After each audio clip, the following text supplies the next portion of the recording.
avait toujours su qu'elle était différente. Petite, elle pleurait pour des choses que personne autour d'elle ne semblait même remarquer. Un coucher de soleil, une musique, le regard triste d'un inconnu dans la rue.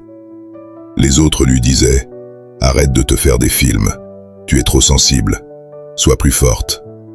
Alors elle a fait comme tout le monde. Elle a mis un couvercle sur ses émotions. Elle a appris à faire semblant. Et elle a passé des années à croire qu'elle était cassée. Cette femme s'appelle Helen Aron. Et elle est devenue l'une des plus grandes psychologues américaines de sa génération. Parce qu'au lieu de fuir sa sensibilité, elle a décidé de l'étudier. Et ce qu'elle a découvert a changé la vie de millions de personnes dans le monde. Dans son livre « Hypersensible », Mieux se comprendre pour s'accepter, Helen Aron révèle une vérité que personne ne t'a jamais dite. L'hypersensibilité n'est pas un défaut. C'est une caractéristique neurologique, une façon différente de traiter le monde. Et elle concerne une personne sur 5. Peut-être toi. Mais qu'est-ce qu'être hypersensible vraiment? Ce n'est pas simplement pleurer devant les films. C'est percevoir le monde avec une intensité que les autres ne connaissent pas. Sentir les tensions dans une pièce avant même que quelqu'un parle. Être submergé par les bruits, les lumières, les foules. Ressentir les émotions des autres comme si elles étaient les tiennes. Analyser chaque situation en profondeur quand les autres passent à autre chose. Et souvent, ne pas comprendre pourquoi tu es épuisé alors que tu n'as rien fait de particulier. Voici les 3 vérités les plus importantes que ce livre m'a apprises. Première vérité. Ton cerveau traite plus d'informations que la moyenne. Helen Aron l'explique avec précision dans Hypersensible, Mieux se comprendre pour s'accepter. Le cerveau de l'hypersensible ne filtre pas les informations de la même façon. Il absorbe tout. Les détails, les nuances, les sous-entendus, les émotions non dites. C'est pour ça que tu es souvent épuisé après une journée ordinaire. Ce n'est pas de la faiblesse. C'est que ton cerveau a travaillé bien plus que celui des autres, sans que tu t'en rendes compte.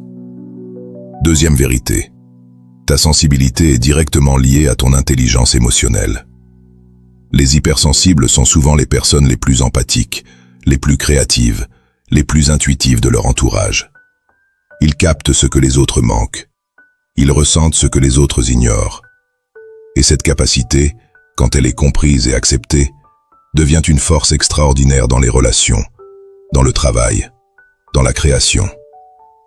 Helen Aron dit ceci dans Hypersensible, Mieux se comprendre pour s'accepter. La sensibilité n'est pas une fragilité.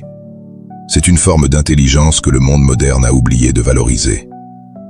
Troisième vérité, et c'est peut-être la plus libératrice.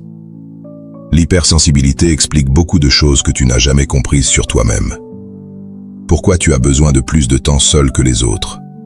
Pourquoi certaines situations te dévastent alors qu'elles laissent les autres indifférents? Pourquoi tu te remets si longtemps d'une critique? Pourquoi tu ressens si profondément les injustices? Ce n'est pas parce que tu es fragile, c'est parce que tu es câblé différemment. Et comprendre ce câblage change tout. Mercredi dernier, je t'ai parlé de l'auto-sabotage.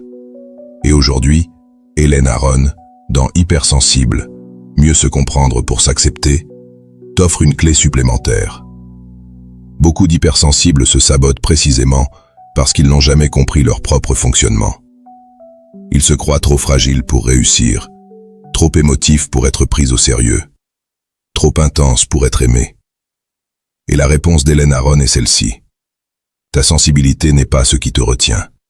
C'est ce qui peut te propulser, si tu apprends à l'accueillir.